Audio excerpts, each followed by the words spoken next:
ಸ್ನೇಹಿತರೆ ನೋಡಿ, ಈ ಕಾಯಿಗಳನ್ನ ಏನಾದ್ರು ತಿಂದ್ರೆ ಅಂದ್ರೆ ಸಾಂಬಾರು ಪಲ್ಯ ಎಲ್ಲ ಹಸೆಗೆ ತಿಂದ್ರೆ ಗ್ಯಾಸ್ಟ್ರಿಕ್ ಅನ್ನೋದು ನಿಮ್ ಹತ್ರನೇ ಬರಲ್ಲ. ಗ್ಯಾಸ್ಟ್ರಿಕ್ ಸಂಪೂರ್ಣವಾಗಿ ವಾಸಿ ಆಗುತ್ತೆ ಒಂದ್ 4-5 ಸರಿ ತಿಂದ್ರೆ ಅಂತ ಒಂದು ವಿಡಿಯೋ ವೈರಲ್ ಆಗಿತ್ತು. ನಾನು ಕೂಡ ನಮ್ಮ ಸ್ನೇಹಿತರಾದಂತ ಪ್ರಭಾಕರಣ್ಣಗೆ ಅವ್ರ ಊರಲ್ಲಿ ಸಿಗ್ತೋದಿನ ಅದ ತಗೊಂಬಂದ್ ಕೊಡಿ ಅಂದೆ, ತಗೊಂಡ್ ಕೊಟ್ರು. ನೋಡಿ, ಕಾಯಿನ ಹೆಸರು ಒಸ್ತಿಕಾಯಿ ಅಂತಾರೆ, ಕೆಲವರು ಸುಂಡೆಕಾಯಿ ಅಂತಾರೆ, ಕೆಲವರು ಗುಳ್ಕೆಕಾಯಿ ಅಂತಾರೆ, ಇನ್ನು ಕೆಲವರು ಬಂದ್ಬಿಟ್ಟು ಸಣ್ಣ ಬದನೆಕಾಯಿ ಅಂತಾರೆ. ನೋಡಿ, ಇದು ಬರೀ ಗ್ಯಾಸ್ಟ್ರಿಕ್ ಮಾತ್ರ ಅಲ್ಲ ಸ್ನೇಹಿತರೆ, ನಾನು ಇದನ್ನ ರಿಸರ್ಚ್ ಮಾಡಿ ನೋಡಿದ್ರೆ ಎಷ್ಟು ಉಪಯೋಗಗಳಿದೆ ಅಂದ್ರೆ ಹೊಟ್ಟೆಯಲ್ಲಿ ಇರುವಂತ ಏನಾದ್ರು ಹುಣ್ಣು ಅದ್ರ ಗಾಯ ಇರುತ್ತಲ್ಲ ಅದಕ್ಕೂ ಕೂಡ ತುಂಬಾ ಒಳ್ಳೇದು. ಮತ್ತೆ ಜೈಂಟ್ ಪೇನ್, ಕೈ ನೋವು, ಆಮೇಲೆ ಕಾಲು ನೋವು, ಮಂಡಿ ನೋವು, ಸೊಂಟ ನೋವು ಏನೇ ಇದ್ರು ಕೂಡ ಜೈಂಟ್ ಪೇನ್ ಅದಕ್ಕೂ ಕೂಡ ತುಂಬಾ ರಾಮಬಾಣ.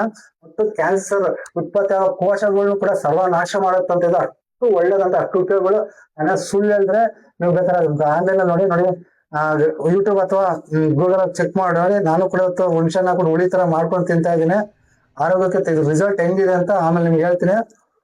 ಆರೋಗ್ಯಕ್ಕೆ ತುಂಬಾ ಒಳ್ಳೇದು.